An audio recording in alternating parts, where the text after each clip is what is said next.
Natriuretic peptides kind of work against arginine vasopressin to say we have too much fluid, stop all this holding on to salt and holding on to water, okay?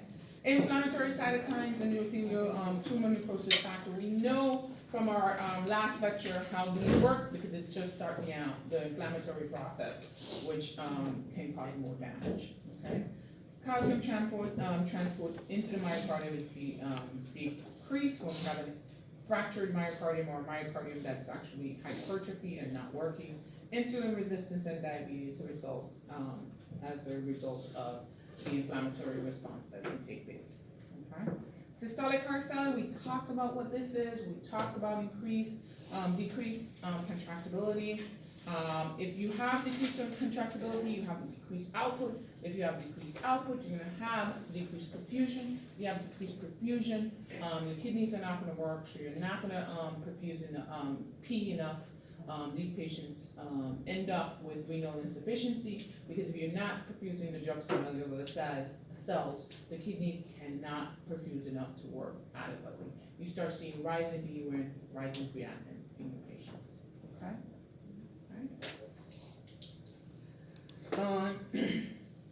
So administer nitrates, we can do that to cause the peripheral vascular vasodilatation.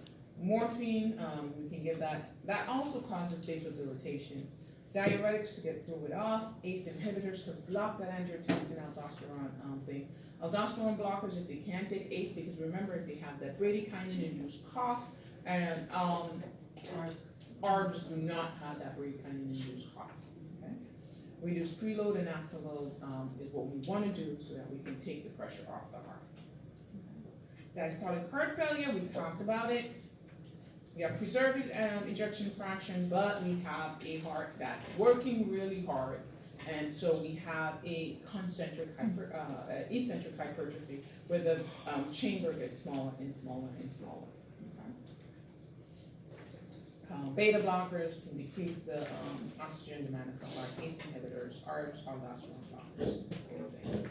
Right heart failure, again, JVD, hepatosplenomegaly, peripheral edema. Left heart failure, lungs. Okay? And these again, heart failure, right versus left. We talked about this.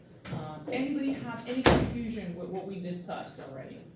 Okay. This all the slides are just telling you what I basically said earlier. So just follow along with that.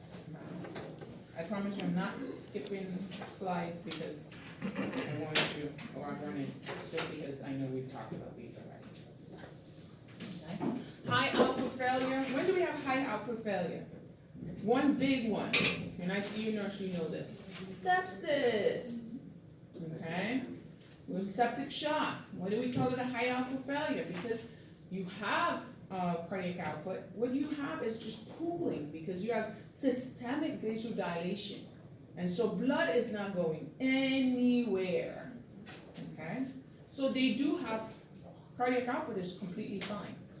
But there's no movement. And so they end up with this output, high output type of failure. Okay, dysrhythmias. There are a whole lot of different dysrhythmias. And we talk about the electrical activity of the heart. We said that the electrical activity is generated where? SA node. Okay? And if I have a heart failure and I have increased preload and I have a backup into the right and left atrium, what usually happens to the SA node? It stretches. Okay? So the impulse from the SA node, because the SA node stretches out, it comes from various parts of the atrium. Okay? So that's where we have AFib. That's why we have these discernible P waves in AFib. How do we know that the electrical stimulus is coming from the SA node? We have an upright P wave in lead 2. If you do not have an upright P wave in lead 2, it is not coming from the SA node. Okay? So we have misbeats, we have beats, junctional beats. If it's coming from the AV node or it's coming from the bundle of His, is the rate going to be the same as if it's coming from the SA node? No. okay? Because remember, SC is 80, AB is 60, and then junctional is like 40 and below, okay? We have, I thought they had more in there. We have VTAC versus VFib, ventricular tachycardia. We have things that can cause that, things like elevated potassium, electrolyte abnormalities can give you that. We have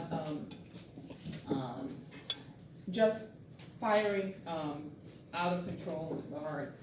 VFib basically is not pumping, it's just basically the heart quivering, it gives you ventricular fibrillation, and you can't move blood in that, and that's the lethal rhythm. Okay? We have pulseless electrical activity. Remember, you can have electrical without having mechanical, but you cannot have mechanical without electrical.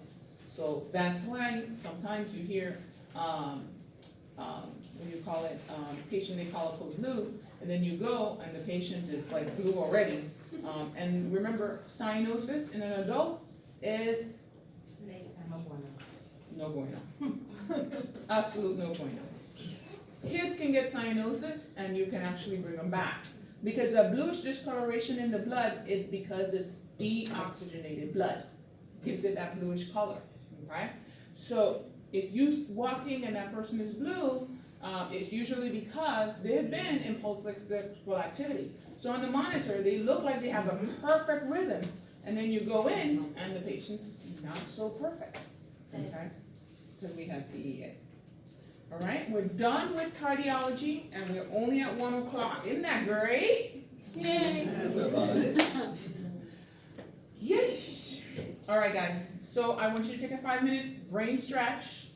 Go to the bathroom, drink some water, and come back.